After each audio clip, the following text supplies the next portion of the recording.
ఆది కాండము 32వ అధ్యాయము వచనము 22 నుండి చదువుతున్నాను.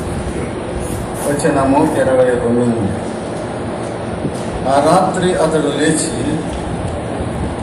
తన 2 భార్యలను, తన 2 దాసీలను, తన 11 మంది పిల్లలను తీసుకుని యబ్బోకు దాటిపోయాడు. యాకోబు వారిని తీసుకొని ఆ ఏరు దాటించి తనకు కలిగినదంతయు పంపివేశాడు. యాకోబు ఒక్కడు మిగిలిపోయాడు. ఒక నరుడు తెల్లవారు వరకు అతనితో పెనుగులాడాడు. తాను అతని గెలవకుండుట చూసి తొడగుంటి మీద అతన్ని కొట్టాడు. అప్పుడు అతడు ఆయనతో పెనుగులాడుట వలన యాకోబు తొడ 3 వసిలాడు. ఆయన తెల్లవారుస్తున్నది కనుక నన్ను పోనిమ్మనగా అతడు, నీవు నన్ను ఆశీర్వదించితేనే గాని నిన్ను పోనీయను అనెను. ఆయన నీ పేరేమని అడుగగా అతడు యాకోబు అని చెప్పాడు.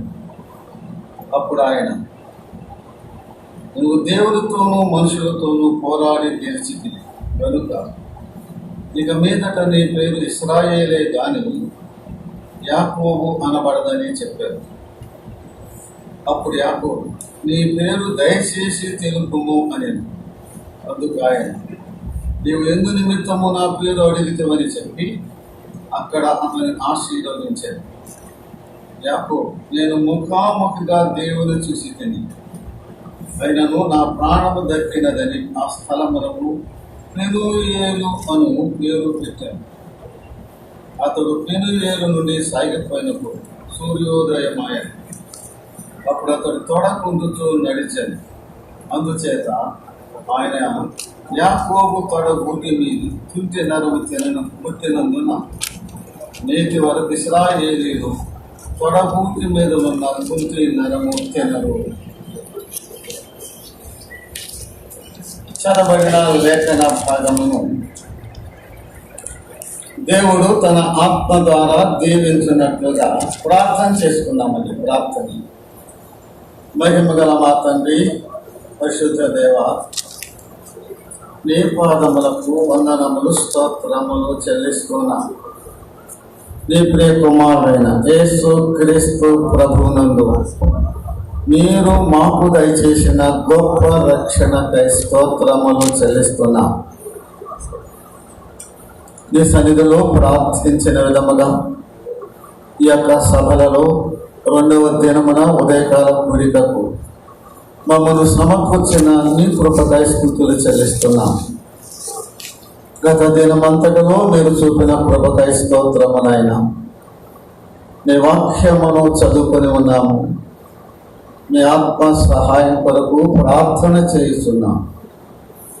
మీ వాక్యము ద్వారా, మీ ఆత్మ ద్వారా మాతో మాట్లాడండి. మమ్మల్ని దిద్దండి, మమ్మల్ని సరిచేయండి. మాకు జీవము పురుకొల్పు దయచేయమని, అన్నిటిలో నీ ప్రియ కుమారుడైన క్రీస్తు ప్రభువును హెచ్చించమని, మహిమ ఘనత ప్రభావములు మీకే చెల్లిస్తూ మా ప్రభువును మా రక్షకుడైన యేసు క్రీస్తు నామమున స్తోత్రములు చెల్లించి ప్రార్థన చేయుచున్నాము తండ్రి. ఆమేన్.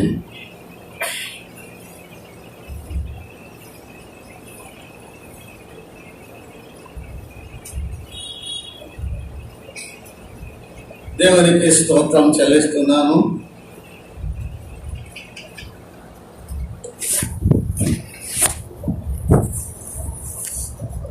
దేవుని యొక్క మహాకృపను బట్టి ఈ సభలలో 2వ దినమున ఉదయకాల కూడికకు మనమంతా చేరిగా కలిగి ఉన్నాం. అందుకు దేవునికి స్తోత్రములు చెల్లిస్తున్నాం. ఈ సమయమున మనం చదువుకున్న లేఖన భాగం మనమందరము బాగుగా ఎదుగుతున్న లేఖన భాగమే. భక్తుడైన యాకోబు జీవితంలో నుండి ఆయన జీవిత అనుభవంలో ఉన్న ఒక సంఘటన ఇప్పుడు మనం చదువుకున్నాము. యాకోబు చరిత్ర మనమంతా ఎరుగుము. యాకోబు అనే పేరుకు మోసగాడు. ఆయన పేరుకు తగ్గట్టుగానే ఆయన మోసము చేసినట్లుగా మనం అంత ఎదుర్కొన్నాం. అన్నను మోసం చేశాడు, చిక్కుడుకాయల వంటకం పెట్టి జ్యేష్ఠత్వం తీసుకున్నాడు. తండ్రిని మోసం చేశాడు, ఆశీర్వాదం పొందాడు. మేనమామ ఇంటికి వెళ్ళాడు, లాబాను ఇంటికి. అక్కడ ఒకరినొకరు మోసం చేసుకుంటూ వచ్చారు. ఏం చేశారండి? అక్కడ ఒకరినొకరు మోసం చేసుకుంటూ వచ్చారు. యాకోబు జీవితంలో రెండు విశేషమైన సంఘటనలు మనం చూస్తున్నామండి. ఒకటి బేతేల్ అనుభవం. ఏంటండి? బేతేల్ అనుభవం. రెండవది పెనూయేలు అనుభవం. బేతేల్ అనుభవం ఎప్పుడంటే తండ్రి ఇంటి నుండి మేనమామ ఇంటికి పారిపోతున్నప్పుడు బేతేల్ అనుభవాన్ని మనం చూస్తున్నాము. తండ్రి ఇంటి నుండి మేనమామ లాబాను ఇంటికి పారిపోతున్నప్పుడు బేతేల్ అనుభవం మనం చూస్తున్నాము. పెనూయేలు అనుభవం ఎప్పుడంటే మేనమామ మామ రెండు అయినాయి. మేనమామ మామ ఇంటి నుంచి మరలా తండ్రి ఇంటికి పారిపోతున్న సమయంలో చూస్తున్నామంట. మొదటిసారి తండ్రి ఇంటి నుండి మేనమామ ఇంటికి పారిపోతున్నప్పుడు ఆ అనుభవం బేతేలు అనుభవం. రెండవది మామ ఇంటి నుంచి తండ్రి ఇంటికి పారిపోతున్నప్పుడు పెనూయేలు అనుభవం. అప్పుడు పారిపోతూనే ఉన్నాడు, ఇప్పుడు పారిపోతూనే ఉన్నారు. అప్పుడు నెమ్మది లేని జీవితంలోనే ఉన్నారు, ఇప్పుడు నెమ్మది లేని జీవితంలోనే ఉన్నారు. కారణం మోసం. మోసగాళ్లకు నెమ్మది ఉండదు, దుష్టులకు నెమ్మది ఉండదని నా దేవుడు సెలవిస్తున్నాడని యెషయా గ్రంథంలో మనం చూస్తున్నాం. మోసగాళ్లకు లేక దుష్టులకు నెమ్మది ఉండదు. దేవుని వాక్యం. మోసగాళ్లకు నెమ్మది ఉండదు. మోసగాళ్ళైన పనివారని పౌలు భక్తులు తెలియజేస్తున్నారు. ప్రియులారా, పనివారులు కూడా ఎటువంటి వారు ఉన్నారంట? మోసగాళ్ళైన పనివారు ఉన్నారంట. మోసగాళ్ళైన పనివారికి కూడా నెమ్మది ఉండదు. అసలు ఎవరికి ఉండదు? మోసగాళ్ళైన పనివారికి అసలు నెమ్మదే ఉండదు. బేతేల్ అంటే దేవుని మందిరము అని అర్థం. బేతేల్ అంటే దేవుని మందిరము అని అర్థం. పెనూయేల్ అంటే దేవుని ముఖము అని అర్థం. పెనూయేల్ అంటే దేవుని ముఖము. లాబానుతో ఒకసారి యాకోబు అన్నాడు, మామ నేను మా తండ్రి వద్దకు వెళ్ళిపోతానన్నాడు. లాబాను అన్నాడు, నువ్వు వెళ్ళొద్దన్నాడు. ఏ మామ అయినా అల్లుడు నా ఇంటికి వెళ్తానంటే వద్దనే మామ ఎవరైనా ఉంటారా? చెప్పండి. నేను మా ఇంటికి వెళ్తానంటే వద్దనే మామ ఎవరైనా ఉంటారా అల్లుడితో? ఉంటారు. ఎవరంటే పిల్లలు లేకుండా ఒకటే కూతురై ఉంటే కదండి, కొడుకులు వాళ్ళు ఎవరు లేకుండా ఒకటే కూతురై ఉంటే నేను వెళ్తానంటే అయ్యా కొడుకు అయిన నువ్వే అల్లుడు అయిన నువ్వే అని వద్దు అంటారు. కానీ లాబానుకు కుమారులు ఉన్నారండి. లాబానుకు కుమారులు ఉన్నారు. మరి ఎందుకు వెళ్ళొద్దు అన్నాడు? నిన్ను బట్టి యెహోవా నన్ను ఆశీర్వదించాడు. What a witness! ఎంత గొప్ప సాక్ష్యం. నిన్ను బట్టి యెహోవా, నీ దేవుడు యెహోవా నన్ను ఆశీర్వదించాడు. యాకోబు మోసగాడేలేండి. ఆ సందర్భం, ఆ వాక్యం చదువుకున్న ముఖ్యమైన ఉద్దేశం ఏంటంటే, మన ఊరిలో కానీ మన సంఘములో కానీ మనం ఎక్కడన్నా పొరుగురులో అద్దెకుంటున్నప్పుడు కానీ ఎక్కడైనా ఆఫీసులో ఉన్నప్పుడు కానీ విశ్వాసి నిన్ను గురించి నన్ను గురించి కనీసం ఒక్కరైనా నిన్ను బట్టి నీ దేవుడు నన్ను ఆశీర్వదించాడని చెప్పారా ఎప్పుడైనా నిన్ను గురించి నన్ను గురించి?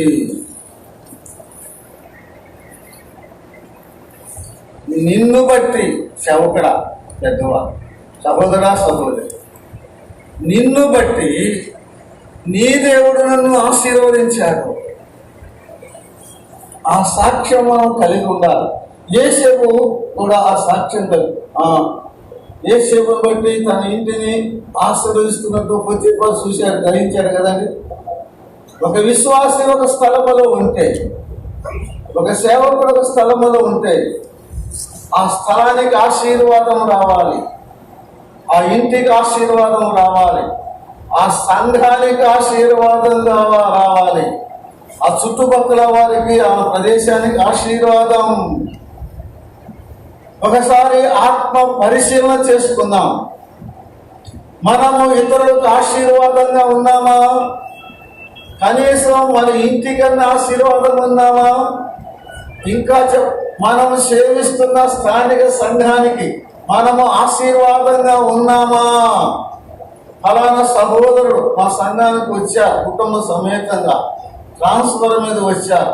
వారు వచ్చిన దగ్గర నుంచి మా సంఘము అభివృద్ధి చెందుతున్నది, నూతన ఆత్మలు చేర్చబడుతున్నవని ఒక్కరైనా ఎప్పుడైనా నిన్ను గురించి చెప్పారా? అయ్యా ఆయన వచ్చాడయ్యా, మా సంఘంలో అన్ని సమస్యలే, ఉన్నవాళ్ళు పోతున్నారంటున్నారా? కానీ లాబాను కుమారులకు అసూయ కలిగింది. మన ఆస్తి అంతా యాకోబు తీసుకుపోతున్నారని చెప్పి అసూయ పడితే యాకోబు తన భార్యను పిలుచుకొని, ఇక మా మామ లాబానుకు చెబితే నన్ను పోనీయడని చెప్పి చెప్పా పెట్టకుండా పారిపోయాడు. చివరికి తెలుసుకున్నాడు, కలుసుకున్నాడు. వారిద్దరూ సమాధాన పడ్డారు. యాకోబు దారిని యాకోబు వెళ్ళాడు, లాబాను దారిని లాబాను వెళ్ళాడు. యాకోబు తండ్రి ఇంటికి అభిముఖుడై ప్రయాణం చేస్తున్నాడు. ఇప్పుడు 32వ అధ్యాయం యొక్క సారాంశం మనకు చెప్తున్నాను. యాకోబు హృదయంలో ఒక భయం ఉంది. తండ్రి ఇంటికి వెళుతున్నాడు. తండ్రి ఇంటి దగ్గర ఏశావు ఉన్నాడు. ఎవరున్నారండి? ఏశావు ఉన్నాడు.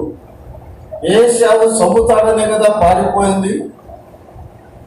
ఇప్పుడు కూడా ఏశావు అక్కడే ఉన్నాడు. భయపడ్డా. తండ్రి ఇంటి దగ్గర ఏశావు అన్న ఉన్నాడు, నన్ను చంపుతాడు అని భయపడి, చూడండి, తనకు ముందుగా కొంతమంది దూతలను పంపించాడు ఏశావు దగ్గరికి. నీ తమ్ముడైన యాకోబు వస్తున్నాడు, సమాధాన పడటానికి, రాజీ పడటానికి తనకంటే ముందుగా దూతల్ని ఏశావు దగ్గరకు పంపిస్తే ఆ దూతలు తిరిగి మరలా వచ్చి యాకోబుకు వర్తమానం చెప్పారు. నీ అన్నయ్య ఏశావు 400 మందిని వెంట పెట్టుకుని వస్తున్నాడు అని చెప్పినప్పుడు యాకోబు మిక్కిలి భయపడిపోయాడు. ఎందుకు? అన్న చంపుతాడు, నన్ను, నా కుటుంబం, నా భార్య, బిడ్డ 400 మందితో వస్తున్నా. భయం ఎందుకు? తప్పు చేయకపోతే భయం ఎందుకు? నీతిమంతుడు సింహంవలే ధైర్యంగా ఉంటాడు. లేదండి వాక్యం? నీతిమంతుడు సింహం వలె ధైర్యంగా ఉంటాడు. ఈయనకి ధైర్యం లేదు, మిక్కిలి భయపడిపోయాడు. ఏదో చేశాడు, ఏదో లోపం ఉంది, ఏదో పాపం ఉంది, ఏదో మోసం ఉంది. దేవునికి ప్రార్థన చేశాడు. అబ్రహాం, ఇస్సాకు, యాకోబుల దేవా, నాకు తోడుగా ఉంటానని చెప్పిన దేవా, నా తండ్రి ఇంటికి వెళ్ళమన్నావు కదా ప్రభా, నా తండ్రి ఇంటికి వెళుతుంటే 400 మందితో నా అన్నయ్య ఏశావు నన్ను ఎదుర్కోబోతున్నాను. నేను భయపడిపోతున్నాను. దేవా యెహోవా, నీవు నీ సేవకునికి చేసిన ఉపకారము సమస్తమైన ఉపకారములకు సమస్తమైన సత్యమునకు నేను అపాత్రుడను. దేవా యెహోవా, ఈ కర్రతో నేను ఈ నదిని దాటాను. ఇప్పుడు నన్ను 2 గుంపులుగా చేశావు, గొప్ప జన సమూహం చేశావు. నన్ను ఆయన ఏషాలు వచ్చి నన్ను చంపుతాడేమో భయంతో నేను భయపడుతున్నాను. వాగ్దానం చేశావే, ఎల్లముందు చెప్పావు కదా, నీవే ఎల్లమున్నావు కదా.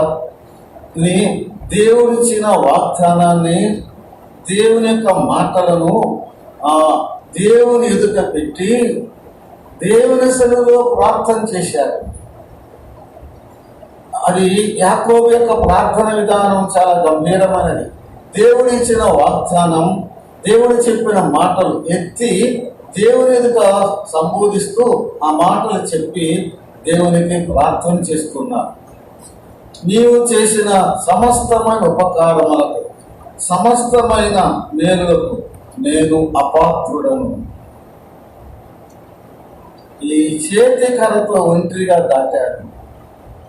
నన్ను గొప్ప 2 సమూహములుగా చేశావు.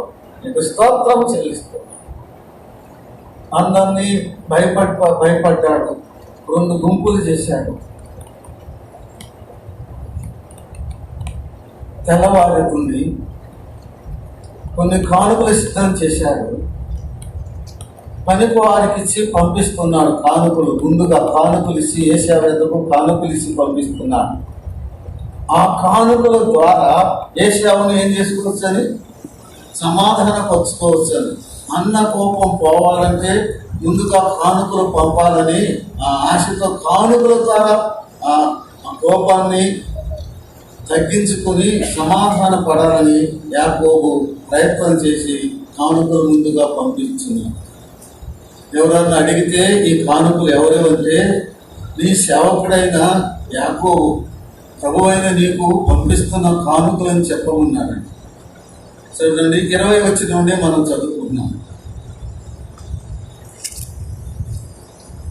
22 ఆ రాత్రి అతడు లేచి తన 2 భార్యలను తన 2 దాసీలు తన 11 కుమారులను పిల్లలను తీసుకుని ఎబ్బోకు రేవు దాటిపోయాను.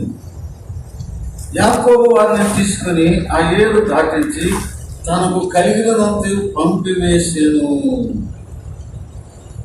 అన్న 7 దాటించారు. భార్యల్ని పిల్లల్ని అంతకంటే ముందుగా సేవకులు ఆ సంపదనంతా పంపించారు. యాకోబు ఒక్కడు మిగిలిపోయాను. ఆ మాట మనం ఇక్కడి నుంచి ధ్యానించబోతున్నాం. యాకోబు ఒక్కడు మిగిలిపోయాను. ఎందుకు మిగిలిపోయాడు? ఉన్న అన్న ఇటు వస్తే నేను ఇటు పారిపోవచ్చా, ఇటు వస్తే ఇటు పారిపోవచ్చా? నో, కాదు. అప్పుడు యాకోబు చాలా ఉపాయశాలి. ఎన్నో ఉపాయాలతో, ఎన్నో యుక్తులతో కాలం గడుపుకుంటూ వచ్చాడు. కానీ ఆ రాత్రి ఒక తీర్మానం చేసుకున్నాడు. నా జీవితం బాగుపడాలంటే, నేను నా కుటుంబం వర్తిల్లాలంటే, నేను నా భార్య బిడ్డలు క్షేమంగా ఉండాలంటే, నా అమ్మాయిన ఏశావు చేతులోంచి నేను కాపాడబడాలంటే, నా ఉపాయము, నా శక్తి, నా తెలివి, నా జ్ఞానం కాదు. ఈ రాత్రి నేను నా దేవునితో కాలం గడుపుకుంటా. ఈ రాత్రి నేను నా దేవునితో ఉంటా. He decided to spend that night with the Lord. ప్రభువుతో గడపాలని యాకోబు తీర్మానం చేసుకున్నాడు. ఇందులో గొప్ప పాఠం ఉన్నది. సమస్య వచ్చినప్పుడు, శోధన వచ్చినప్పుడు, తట్టుకోలేని పరిస్థితులు ఎదురించినప్పుడు ఒకటి యాకోబులో మనం నేర్చుకుంటున్న పరిస్థితి ఏం చేశాడండి? ప్రభువుతో ఉంటా, ప్రభువుతో గడుపుతా. ఈ డిసైడెడ్. ఆ రాత్రి ఒకడు మిగిలిపోయాను. ఒక నరుడు తెల్లవారు అతనితో పెనుగులాడాను. ఎంతసేపు పెనుగులాడినా యాకోబు లొంగలేదు. అప్పుడు ఆయన యాకోబు తొడగూటి మీద ఒక దెబ్బ కొట్టాడు. యాకోబు తొడగూడు వసిలిందండి.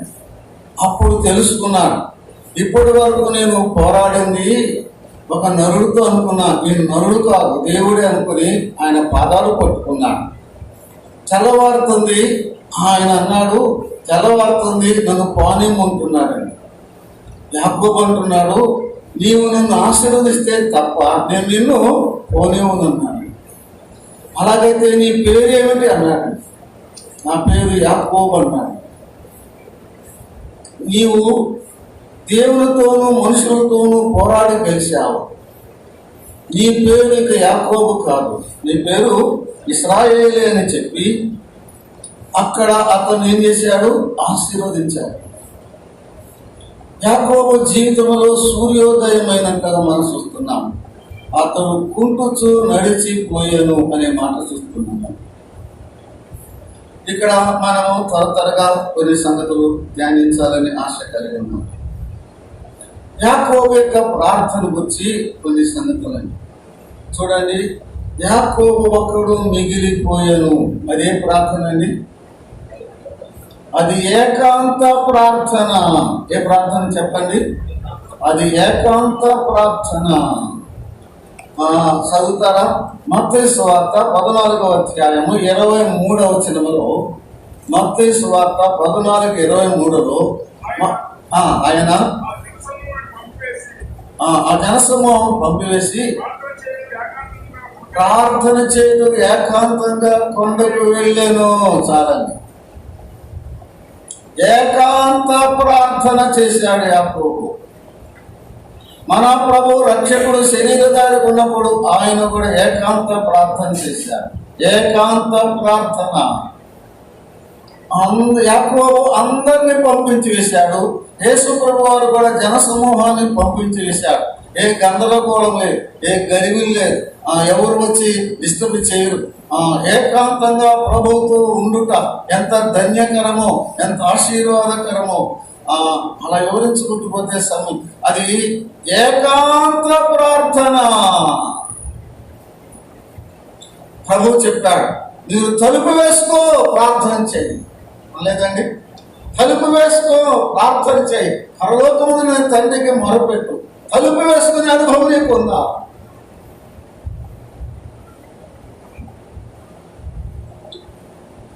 ఆ రాత్రి అనే మాట మనం చూస్తున్నాం. చూడండి, ఆ రాత్రి అనే మాట చూస్తున్నాం. 24వ వచనములో, యాకోబు ఒకడు మిగిలిపోయాను, ఒక నరుడు తెల్లవారు వరకు అతనితో పెనుగులాడాను. అలాగైతే ఆ ప్రార్థన ఎప్పటి నుంచి ఎప్పటికి వరకు చేశాడండి? రాత్రి ప్రారంభించాడు, ఇప్పటి వరకు తెల్లవారు వరకు. అలాగైతే అదే ప్రార్థన, అది హోల్ నైట్ ప్రేయర్. అది సంపూర్ణ రాత్రి ప్రార్థన అండి. అది హోల్ నైట్ ప్రేయర్. రాత్రంతా ప్రార్థన చేశాడు. ఈనాడు మన సంఘాలు హోల్ నైట్ ప్రేయర్స్ అని పెట్టుకుంటున్నారు, కానీ హోల్ నైట్ లేదు, ఏం లేదు, గుడ్డిదే మోసం. 12 గంటలు ఉంటారు, 10 గంటలు ప్రారంభిస్తారు, 2 గంటలకు వెళ్ళిపోతారు. నువ్వు లేకపోతే కొనుక్కొని నిద్రపోతారు. నో, తెల్లవారు ప్రార్థన చేస్తూ వెనుగులాడుతూనే ఉన్నాడండి. తెల్లవారు ప్రార్థన చేస్తూ ఉన్నాడు.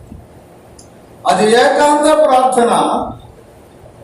అది సంపూర్ణ రాత్రి ప్రార్థన. ఒకనాడు అతనితో పెనుగులాడేను లేక పోరాడేను. ప్రార్థనని పరిశుద్ధాత్ముడు వివరిస్తున్నాడు. ప్రార్థన అనేది ఒక పోరాటం క్రీడ. విలియం మ్యాక్డొనాల్డ్ అనే భక్తుడు రాశాడు, prayer is a hard thing అన్నాడు. Prayer is a hard thing. ప్రార్థన చాలా కష్టమైనది. It is a hard thing. It is a wrestling. అది గొప్ప పోరాటం అండి. అది గొప్ప పెనుగులాట అండి. పోరాటం, మోకాళ్ళ మీద పోరాటం, దేవునితో పోరాటం.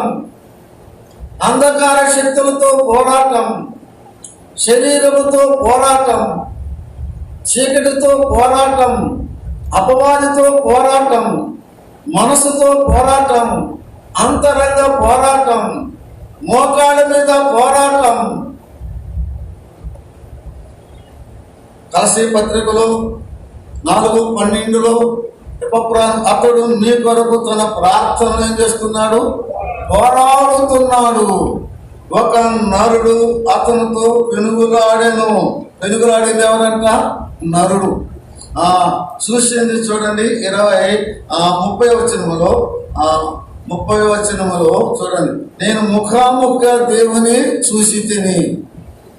నరుడు అని ఉంది, దేవుడు అని ఉంది కదండి. ఆ నరుడు ఎవరు? ఆ దేవుడు ఎవరు? మన ప్రభువైన యేసుక్రీస్తే. దేవుడు ఒక్కడే, దేవునికి నరులకును మధ్యవర్తి ఒక్కడే. ఈయన క్రీస్తు యేసును నరుడు. యేసుక్రీస్తు ప్రభు నరుడుగా పాత నిబంధనలో ప్రత్యక్షమవుతూ వచ్చాడు. ఆయన దేవుడు, ఆయన నరుడు. ఆయన దైవ నరుడు. ఆయన కన్యమర్య గర్భంలో క్రీస్తు ప్రభు వారు పుట్టక మునుపే ఆయా కాలములలో, ఆయా సమయములలో, ఆయా వ్యక్తులకు ఆయన ప్రత్యక్షమవుతూ వచ్చాడు. మికా గ్రంథంలో శాశ్వత కాలం నుండి శాశ్వత కాలం వరకు ఆయన ప్రత్యక్షమవుతూ వచ్చాడు. ఆదికాండం 18లో ఆ యొక్క ఎండవేళ గుడారపు వాకిట కూర్చున్నప్పుడు ప్రత్యక్షమైనది ఎవరు? యేసుక్రీస్తు ప్రభువే. దూషణ కత్తి చేత పట్టుకుని ఎరుకో మైదానంలో ఉన్నప్పుడు ఆ సేనాధిపతి ఎవరు? ప్రభువైన యేసుక్రీస్తే. మండుసుల పదలో మోషేను పిలిచినది ఎవరు? ప్రభువైన యేసుక్రీస్తే. ఆయన సంసోను తల్లికి ప్రత్యక్షమైనది ఎవరు? దేవదూత. ప్రభువైన యేసుక్రీస్తే. ఆ రాత్రి యాకోబుతో పెనుగులాడింది ఎవరు? ప్రభువైన యేసుక్రీస్తే. యాకోబు ఆయన పెనుగులాడుతూ ఉన్నారు. ఎంతసేపు పెనుగులాడినా యాకోబు వంగట్లేదండి. యాకోబు వంగట్లేదండి. అసలు ఆ రాత్రి ప్రభువు యాకోబు దగ్గరికి ఎందుకు వచ్చాడో తెలుసా? ఆ రాత్రి ప్రభువు యాకోబుతో ఎందుకు పెనుగులాడాడో తెలుసా? ఆ రాత్రి యాకోబు లొంగాలి. ఆ రాత్రి యాకోబు వంగాలి. యాకోబును లొంగ తీసుకోవటానికి వచ్చాడు ప్రభు. యాకోబు వంగాలి, యాకోబు లొంగాలి. ఎంతసేపు పెనుగులాడినా యాకోబు లొంగట్లేదు, యాకోబు వంగట్లేదండి. ఎంతసేపు పెనుగులాడినా యాకోబు వంగట్లేదు, యాకోబు లొంగట్లేదు. కాబట్టి అడిగాడు, వరకు చెప్పుకుంటున్నాం అన్నమాట. యాకోబు అనలేదు ఆయన పేరెత్తి. నువ్వు లొంగవా? నువ్వు అంటున్నాడు. ఏమని? నువ్వు లొంగవా అంటే లొంగను అంటున్నాడు. లొంగవా? లొంగను. అలాగైతే ఆయన ఏం చేశాడు? తొడగుట్టు మీద ఒక దెబ్బ కొట్టాడు కదండి. ఒక దెబ్బ కొట్టాడు. యాకోబు తొడగుట్టు మీద ఒక దెబ్బ కొట్టగానే యాకోబు లొంగిపోయాడు. నేను ముందే చెప్పాను. ఆ రాత్రి ప్రభు యాకోబు యొద్దకు వచ్చింది ఎందుకు? యాకోబుతో పెనుగులాడింది ఎందుకు? యాకోబు ఏం కావాలి? ఆ రాత్రి లొంగాలి. ప్రభు ఏం కావాలి? లొంగాలి, వంగాలి. లొంగనంటున్నాడు. దెబ్బ కొట్టాడు.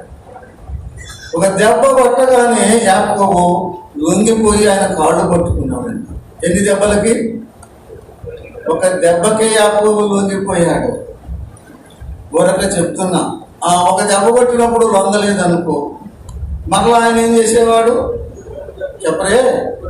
మరలా కొట్టేవాడు ఇంకొక దెబ్బ కొట్టిన లొంగపోతే ఏం చేసేవాడు? ఇంకొక దెబ్బ కొట్టేవాడు. ఎప్పుడు దాకా కొట్టేవాడు? లొంగే వరకు కొట్టేవాడు. కానీ యాకోబు తెలియగలవాడు. ఒక దెబ్బకే లొంగాడు. ఎందుకు ఎంతసేపు చెప్పుకున్నామంటే ఈనాడు సేవకుడా పెద్ద విశ్వాసి.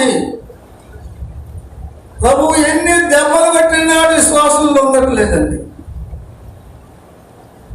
ప్రభువు ఎన్ని దెబ్బలు కొట్టినా నిన్ను నన్ను లొంగట్లేదు. ఈ దెబ్బ మీద దెబ్బ ఎందుకు తగులుతుంది ఎప్పుడైనా ఆలోచన చేసావా? ఈ కష్టం మీద కష్టం, ఈ నష్టం మీద నష్టం, ఈ బాధ మీద బాధ, ఇవన్నీ ఎందుకు వస్తున్నాయి ఆలోచన చేసావా? యేసయ్య కొడతాడు నిన్ను నన్ను ఎప్పటి వరకు? ఆ మాట చెప్పండి, ఎప్పటి వరకు? అది లొంగే వరకు, లొంగే వరకు కొడు.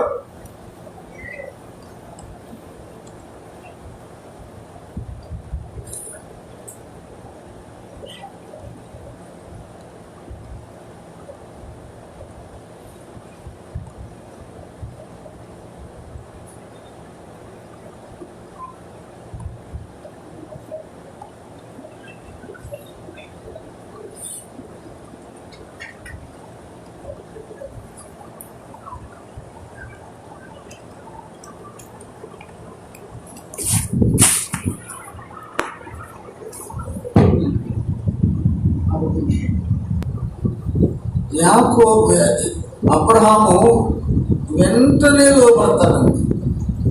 అబ్రహాము లక్షణం ఏంటి చెప్పండి? వెంటనే లోపడతాడు. అంటే నీ దెబ్బ తగలక ముందే అబ్రహాము లోపడతాడు. యాకోబు దెబ్బ తగిలినాక లోపడతాడు. మరి ఈనాడు విశ్వాసులు ఎన్ని దెబ్బలతో కొట్టినా లోపడట్లేదు. అయితే ఒక మాట, ఒక సత్యం, నువ్వు నిజంగా దేవుని బిడ్డవైతే, నిజంగా రక్షింపబడిన వ్యక్తివైతే నువ్వు లొంగే వరకు నిన్ను కొడతాడు. నువ్వు లొంగే వరకు నిన్ను కొడతాడు. నేను ఎట్లా ప్రవర్తించినా, ఏమి చేసినా, నా ఇష్టానుసారంగా జీవిస్తున్నా, నాకేం దెబ్బలు తగ్గట్లేదు, నాకేం నష్టం రావట్లేదు, నేను బాగున్నాను, ఆయన నేను కొట్టట్లేదు అనుకుంటున్నావా? అలా అనుకుంటే అసలు నువ్వు దేవుని బిడ్డవే కాదు, అసలు నీకు రక్షణే లేదు. తండ్రి ఎవరిని కొడతాడు? ఆయన బిడ్డను కొడతాడు. పక్కోడి బిడ్డలు ఎందుకు కొడతాడు ఆయన? అయ్యా, మన బిడ్డ తప్పు చేస్తే చెప్పండి, మనం కొడతాం. ఎదుగు బిడ్డ తప్పు చేస్తే మనం ఎందుకు కొడతాం? తన బిడ్డ తప్పు చేస్తే కొడతాడు. నిన్ను కొట్టట్లేదంటే నువ్వు ఆయన బిడ్డవు కాదు. Don't play the grace of God. దేవుని కృపతో ఆటాడుకోవద్దు. నాకేం దెబ్బలు తగ్గట్లేదు, నేను ఎన్ని మోసాలు చేసినా, నేనెంత రహస్య జీవితం, చెడ్డ పాప జీవితంలో నేను ఉన్నా, నేను బాగున్నా, నాకేం దెబ్బలు కొట్టట్లేదు అనుకుంటున్నావేమో. ఎందుకు కొట్టట్లేదంటే అసలు నీకు రక్షణ లేదు, నువ్వు ఆయన బిడ్డవే కాదు. నువ్వు భ్రమపడ్డావు, నేను ఆయన బిడ్డని మోసం చేసి మోసపోయి వేషధార జీవితం జీవిస్తూ సేవకులు పెద్దలకి ఏదేదో చలామణి అవుతూ ఏదేదో చేస్తున్నావు. ఆయన లెక్కలో నువ్వు లేవు. ఆయన లెక్కలో ఉంటే, ఆయన బిడ్డగా ఉంటే తప్పక కొడతాడు. తండ్రి శిక్షించని కుమారుడెవడు? మీరు శిక్షించని దుర్బీదులే.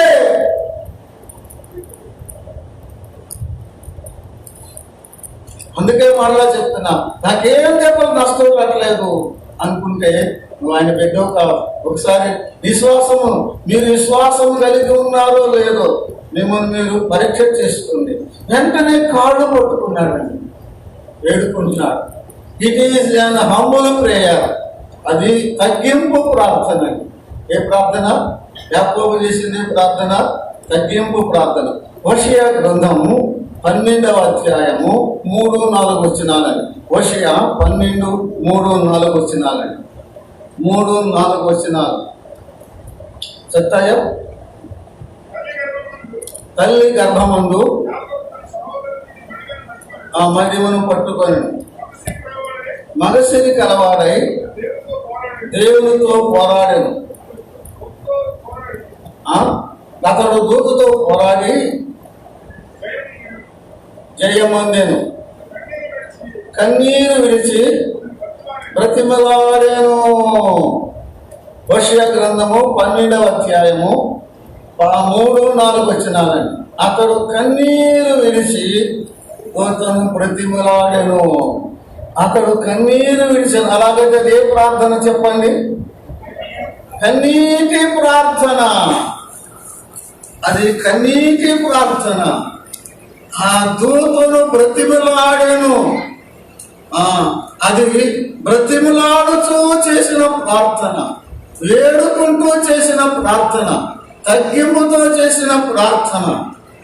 ప్రభు అన్నాడు, నువ్వు దేవునితోనూ మనుషులతోనూ పోరాడి గెలిచితివి. నీ పేరు ఇక యాకోబు కాదు, నీ పేరు ఇశ్రాయేలు అన్నాడండి. నువ్వు గెలిచావు. అలాగైతే అదే ప్రార్థన, ఏ ప్రేయర్ ఆఫ్ విక్టరీ. అది విజయవంతమైన ప్రార్థన అండి. అది విజయవంతమైన ప్రార్థన.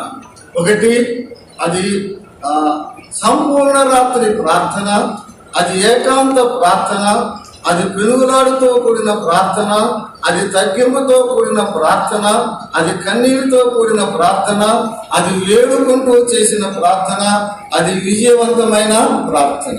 అయితే నేను చెప్పాలనుకున్న అంశం ఏంటంటే, ఒక్క రాత్రి యాకోబు ప్రార్థన చేశారు.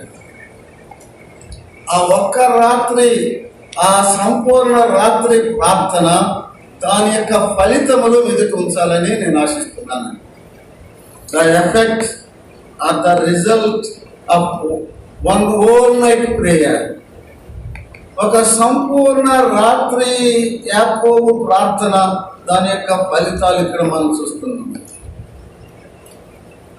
నేను ముఖ్యంగా ఇప్పుడు నేను చెప్పబోయేది నా మనసులో పెట్టుకున్నాను. ఒక వ్యక్తి అంటే యాకోబు ఒక రాత్రంతా చేసిన ప్రార్థన, దాని ఫలితం ఇప్పుడు మనం ధ్యానం చేయబోతున్నాం. ప్రార్థన దాని ఫలితం మనం ఎరగలేకపోతున్నాం. చూడండి,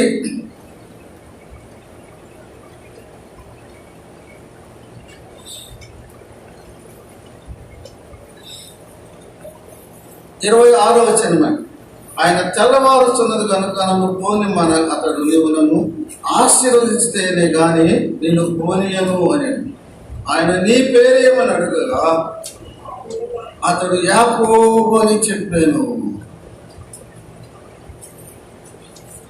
ఆయన పాదాలు పట్టుకున్నాడు.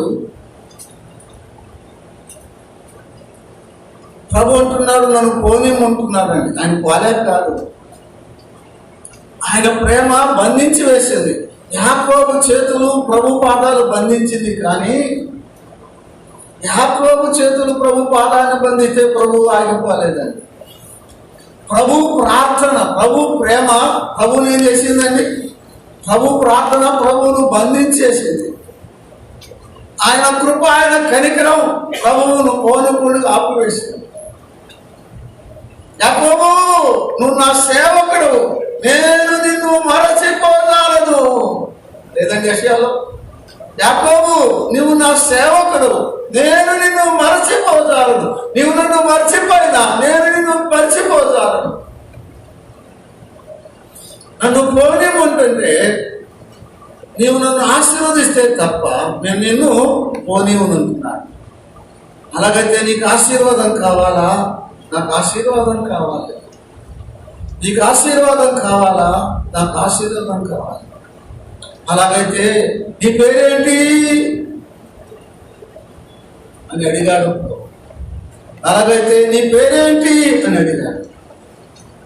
ఎప్పుడైతే ప్రభు నీ పేరేమిటి అని అడిగాడో యాకోబు వణికిపోయాడు. ఎందుకో తెలుసా? ఇటువంటి ప్రశ్నే 20 సంవత్సరాల క్రితం తండ్రి అడిగాడు కదండి. వేసావు అన్ని వేసుకుని, చేతులకు చర్మం వేసుకుని, తల్లి వండిన అమ్మ మంచి వంట తీసుకెళ్ళి వేసావు. ఆ యొక్క ఇస్సాకు దగ్గరికి పోయి, తండ్రి ఇదిగో నేను భోజనం తెచ్చా, తిని నన్ను ఆశీర్వదించుకున్నాడు కదండి. అప్పుడు అడిగా నీ పేరేంటి అన్నాడు కదండి. తండ్రి అంటే ఏమన్నాడు? నా పేరు ఏశావు అన్నాడండి. ఏమన్నాడు?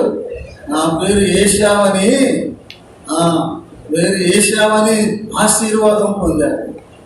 ఆనాడు కూడా దేని వరకు? ఆశీర్వాదం కొరకు. ఈనాడు కూడా దేని కొరకు? ఆశీర్వాదం.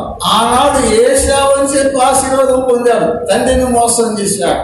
ఈ రోజు అర్థమైపోయింది. నీ పేరేమిటి అని అడగానే వణికిపోయాడు. ఆనాడు ఏశావు అని చెప్పా, తండ్రి ఆశీర్వదించాడు. ఈయన నరుడు కాదు, ఈయనెవరు? ఈయన దేవుడు. నా పేరు ఏశావు అని చెప్తే నాకు శాపంగా, నాకు ఆశీర్వాదం కాదు, నాకు శాపమే వస్తుంది. యాకోబు అంటున్నాడు, నా పేరు యాకోబయ్యా. నా పేరు యాకోబు, నా పేరు మోసగాడదయ్యా, నా పేరు మోసగాడు. ఈ మోసగాడికి క్షమాపణ లేదా? ఈ మోసగాడికి రక్షణ లేదా? ఈ మోసగాడికి ఆశీర్వాదం లేదా? నా పేరు యాకోబు, నా పేరు మోసగాడు. ఈ కన్ఫెస్. యాకోబు ఒప్పుకున్నాడు, నేను మోసగాడని. It is a place of confession. అసలు ఆ ప్రార్థనలో చూస్తున్నామండి, ఆయన ఒప్పుకున్నాడు. ఏం ఒప్పుకున్నాడు చెప్పండి? నేను మోసగాడును. ఆ మాటలు, ఆ తండ్రిని మోసం చేసి, అన్నను మోసం చేసి, మామను మోసం చేసి, నా జీవితమే మోసం, నా పేరే మోసగాడు, నా హృదయమే మోసం, నా బ్రతికే మోసం, మోసగాడనయ్యా, నేను మోసగాడును. ఈ మోసగాడిని ఆశీర్వదించవా, నన్ను క్షమించవా, నన్ను కరుణించవా, నా పట్ల కృపను చూపవా.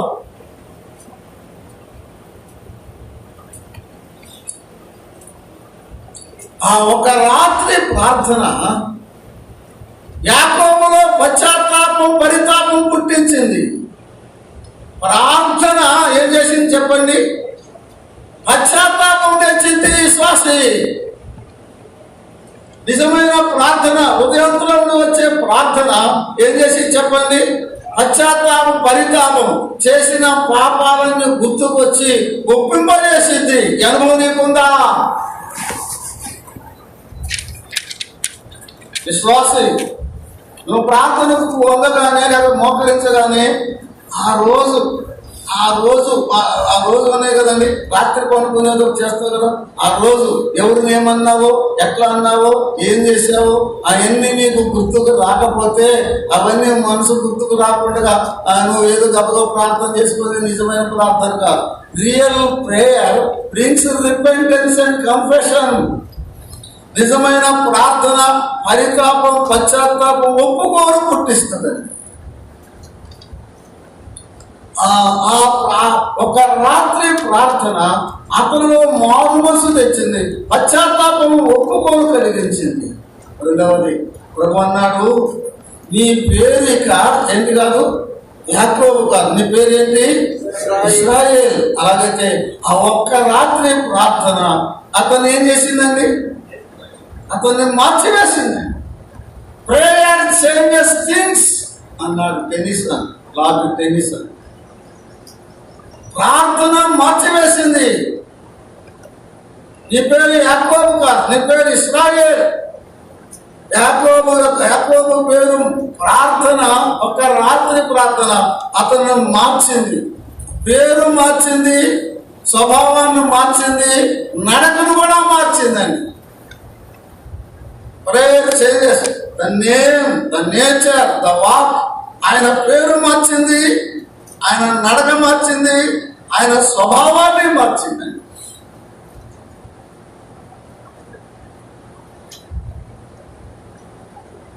దేవుని వాక్యం మనం చదువుతున్నప్పుడు చూడండి, 33వ వచనము, 33వ అధ్యాయం అండి, 33వ అధ్యాయము 4వ వచనం అండి, 33:4. అప్పుడు ఏశావు అతను ఎదుర్కొని పరిగెత్తి అతన్ని కౌగిలించుకొని, చాలు సార్. ఒక రాత్రి ప్రార్థన ఏశావును మార్చిందండి, యాకోబును మార్చింది,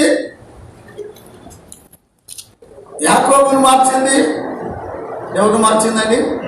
ఏశావును మార్చింది. అక్కడ వేరు ఏశావు కంటే ఈ మాట శత్రువును మార్చివేసిందండి. ఏం మార్చింది? శత్రువును మార్చివేసింది. శత్రువును మిత్రునిగా మార్చింది. శత్రువును ఏం చేసిందండి? మిత్రునిగా మార్చింది. రియల్ నిజమైన ఒప్పుకోలతో కూడిన ప్రార్థన శత్రువును మిత్రునిగా మార్చింది. అసలు యాకోబు భయపడ్డాడు కదా, నిన్న వస్తున్న 400 మందితో నన్ను చంపుతాడేమని భయపడ్డాడు యాకోబు. ఆ రాత్రి ప్రార్థన ఏశావును కత్తులతో 400 మందితో వస్తూ ఆ యాకోబు మీద కక్ష తీర్చుకోవాలి, పగ తీర్చుకోవాలి అనుకున్న ఏశావును ఏం చేసిందండి? మార్చివేసింది. పొడవాలనుకున్నవాడు కౌగిలించుకున్నాడు, చంపాలనుకున్నవాడు ముందు పెట్టుకున్నాడు, బాధించాలనుకున్నవాడు కన్నీరు కార్చాడు. The power of the prayer, ప్రార్థన శక్తి అంత గొప్పదు, నీవు నేను ఎరగలేకపోతున్నా. It made peace between the brothers. ఆ ఇద్దరు సహోదరుల మధ్య ఏం చేసిందండి? సమాధానంకు పరిచిందండి. ఇద్దరు సహోదరుల మధ్య ఏం చేసింది చెప్పండి? సమాధానం కలిగించింది. సహోదరుడా, సహోదరి, మీ ఇద్దరి మధ్య సమాధానం లేదా? సహోదరుడు మధ్య, సేవకుడు మధ్య, సోదరి మధ్య సమాధానం లేదా? ఏం చేయాలి చెప్పండి? మాట చెప్పండి. ఏం చేయాలి? ప్రార్థన చేయి. మార్చివేసింది, సమాధానము కలిగించిందండి. ఒక రాత్రి ప్రార్థన సమాధానాన్ని కలిగించింది. అసలు ప్రభు అన్నాడంట, అక్కడ లేదులేండి, యాకోబు నీవు మీ అన్నను మార్చు నాకు ప్రార్థన చేస్తాడనేది. అన్నను మార్చమని కదండి యాకోబు. ఏసేవ హృదయం మంచిగా మనసు మార్చమని. మీ అన్నను మార్చు ప్రార్థన చేస్తున్నారే. మీ అన్న మారే ముందు నీవు ముందు మారాలి. మీ అన్న కంటే ముందు నువ్వు ఎవరు మారాలి? నువ్వు మారాలి. నీవు మారితే తప్ప మీ అన్నను నేను మార్చను. నీవు మారాలి. ప్రార్థన చేసే వ్యక్తి, ప్రార్థన చేసే సహోదరుడా, సహోదరి, నీవు మారాలి. వాడను మార్చు, వీళ్ళను మార్చు, ఆమెను అంటున్నావేం రైతే, కానీ వాడను మార్చే ముందు ప్రభు ఏమంటున్నాడు? నువ్వు మారు. ముందు యాకోబు మారాలి, అప్పుడు ఏశావు మారుతాడు. నీవు మారకుండా నీ తోటివారు ఎదుటివారు మారరు. ఆలోచన చేసుకో. అది ఇద్దరు సహోదరుల మధ్య సమాధానం తెచ్చినట్లుగా మనం చూస్తున్నాం. 32వ అధ్యాయం 7వ వచనము 11వ వచనంలో యాకోబు మిక్కిలి భయపడ్డాడనే మాట చూస్తున్నాం. కానీ ఇప్పుడు భయము పోయింది కదండి. ఏం పోయింది చెప్పండి? భయము పోయింది. ఎంత సంతోషం అండి. ప్రార్థన, ఒక రాత్రి ప్రార్థన హృదయంలో ఉన్న దేన్ని తొలగించింది చెప్పండి? భయాన్ని తొలగించింది. ప్రార్థన ఇట్ ఎక్స్ప్రెస్ ద ఫియర్స్. ప్రార్థన భయము తొలగించింది. ప్రార్థన సమాధానం కలిగించింది. ప్రార్థన శత్రు హృదయమును మార్చింది. ప్రార్థించే వ్యక్తినే మార్చింది.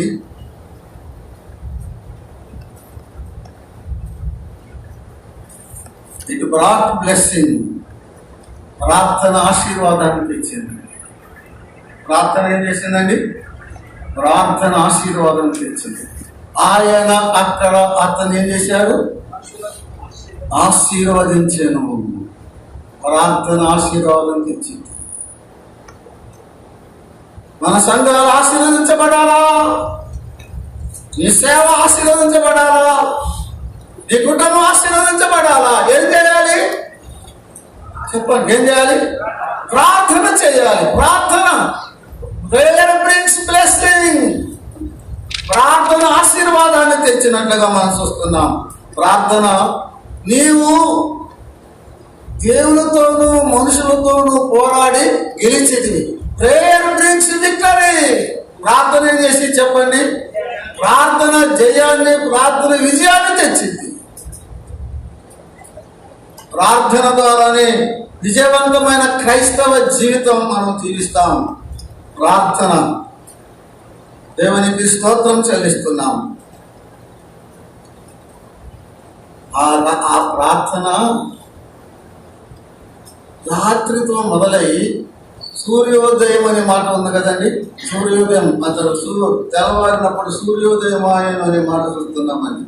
యాకోబు జీవితంలో ఆ రాత్రి ప్రార్థన చీకటిని తొలగించింది, వెలుగును ప్రసరింపచేసింది. మనం చదువుకున్నమే వచనం ఉన్నదన్నమాట. ఆ రాత్రి అనే మాట మనసు వస్తున్నాం కదండి. ఆ రాత్రి అనే మాట మనం చూస్తున్నాము. ఆ రాత్రి తరువాత చూడండి, అక్కడే సూర్యోదయమాయన 31 వచ్చింది. సూర్యోదయమాయన అనే మాట వస్తున్నాం. ఆ ఒక రాత్రి ప్రార్థన ఏది తొలగించిందండి? చీకటి తొలగించి ఆయన జీవితంలో ఏం చేసింది? వెలుగు ప్రకాశింప చేసింది. నీతి సూర్యుడు ప్రకాశించాడు యాకోబు పైన. నీతి సూర్యుడు ప్రకాశించాడు. చీకటి మబ్బులు తొలగాయి, పాపాంధకారం తొలగిపోయింది, అంధకార శక్తుల మీద జయం వచ్చింది, జీవితం వెలిగించబడింది. ఆ వెలుగులో ఆయన ప్రయాణం సాగించుకోవాలి. ఆ వెలుగులో ఆయన సాగిపోయాడు. ఆ వెలుగులో ఆయన సాగిపోయాడు. జీవితాన్ని వెలిగించింది. ఒక రాత్రి ప్రార్థన యాకోబు జీవితాన్ని వెలిగించింది. ఒక రాత్రి ప్రార్థన యాకోబు జీవితాన్ని సాఫీగా సాగిపోయినట్లుగా చేసింది. ఒక రాత్రి ప్రార్థన. దేవుని వాక్యం మనం ధ్యానం చేస్తుంటే, నీవు నరులతో పోరాడి గెలిచావు కనుక నీ పేరేంటి? యాకోబు కాదు, ఏమి చెప్పండి? ఇజ్రాయేల్. వన్ నైట్ ప్రేయర్, ఒక రాత్రి ప్రార్థన ప్రపంచ చరిత్రలో ఒక గొప్ప పేరు తీసుకొచ్చింది. ఏ న్యూ నేమ్, ఒక కొత్త పేరు వచ్చింది. ఏ న్యూ నేషన్, ఒక కొత్త జనాంగం పుట్టుకొచ్చింది. నీ పేరేంటి? ఇప్పుడు ఏంటి నీ పేరు? ఇజ్రాయేల్. మానవ చరిత్రలో ఒక రాత్రి ప్రార్థన మానవ చరిత్రలో గొప్ప మలుపు తెచ్చింది.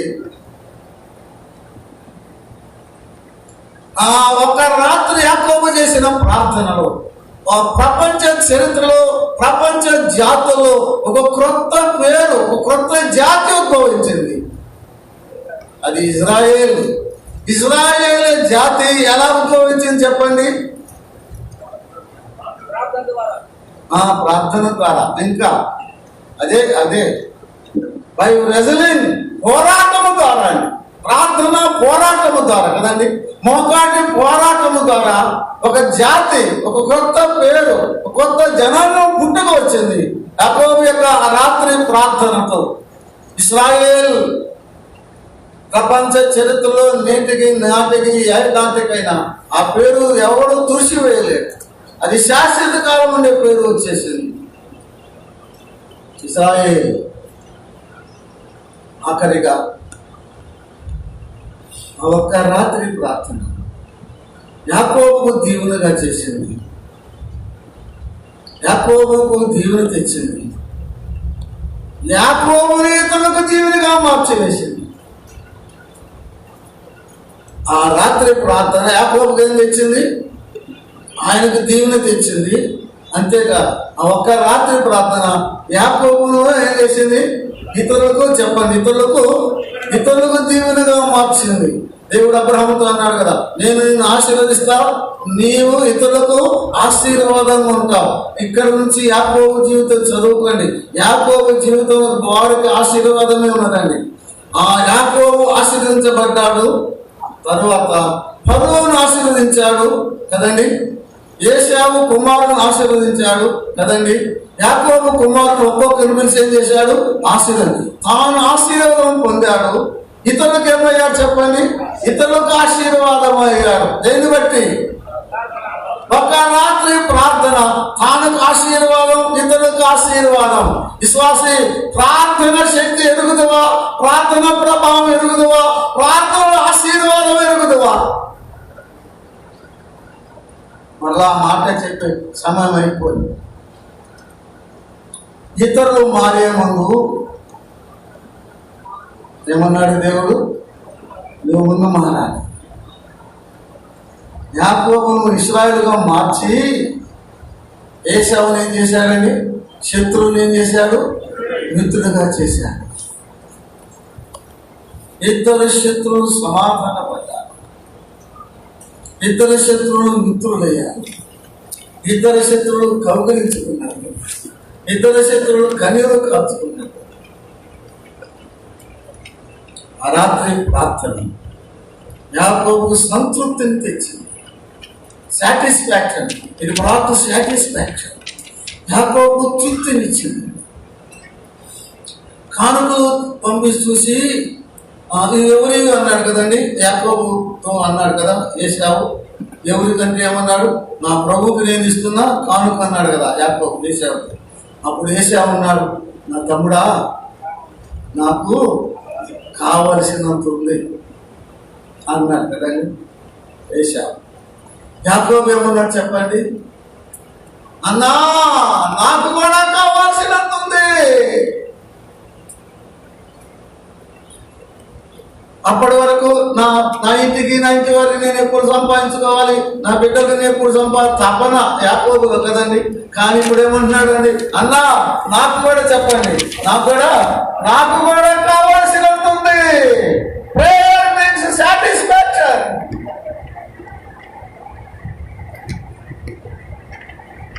యాకోబుకు దీవెన, యాకోబు కుమారులకు దీవెన, యాకోబు కుమారులకు దీవెన, యాకోబు సంతతికి దీవెన, తరతరాలకు దీవెన. ప్రార్థన చేసుకున్నాం.